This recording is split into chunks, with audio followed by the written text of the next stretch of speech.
नमस्कार, मी पीजे पाटील जनसेवक. आज मोरफेड गल्लीतील एक सामान्य कुटुंबातील एक आयुष आंबेकर हा एक विद्यार्थी, शाळेत जाणारा विद्यार्थी, फक्त नगरपालिकेच्या चुकीच्या धोरणामुळे, चुकीच्या नियमामुळे जे ठिकठिकाणी खड्डे शहरामध्ये कुठे लेव्हलिंग केली नाही, काही विशिष्ट ठिकाणी विशिष्ट कॉलनीमध्ये विशिष्ट लोकांच्याकडे बघून तेथे काँक्रिटीकरण करून दिले जात आहे. अशा लोकांची मागणी आहे. या परिसर लोकांनी सुद्धा तक्रारी केल्या आणि मला सांगायचं आहे की आज हा विद्यार्थी शाळेत जातो.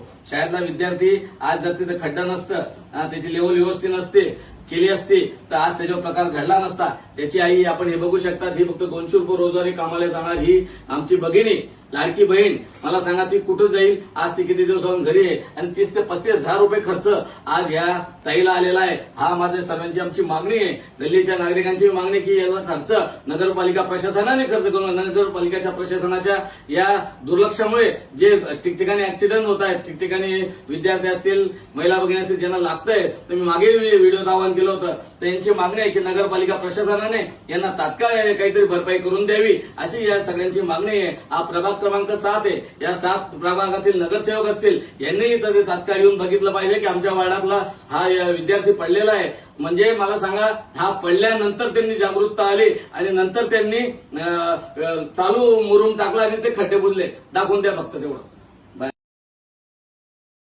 प्रशासनाला एकच विनंती, आमची हात जोडून विनंती, या वार्डातील सगळ्या महिला भगिनी असतील, युवक असतील, यांची एकच मागणी आहे की हा गरीब मुलगा आहे, त्याचे उदरनिर्वाह अतिशय सकाळी कामाला जातील तर संध्याकाळीच पोट भरते खातील अशी त्यांची परिस्थिती. त्यामुळे नगरपालिका प्रशासनाने तात्काळ यांना मदत करावी, हेच आम्ही नगरपालिका प्रशासनाकडे विनंती करतो. जय हिंद, जय महाराष्ट्र.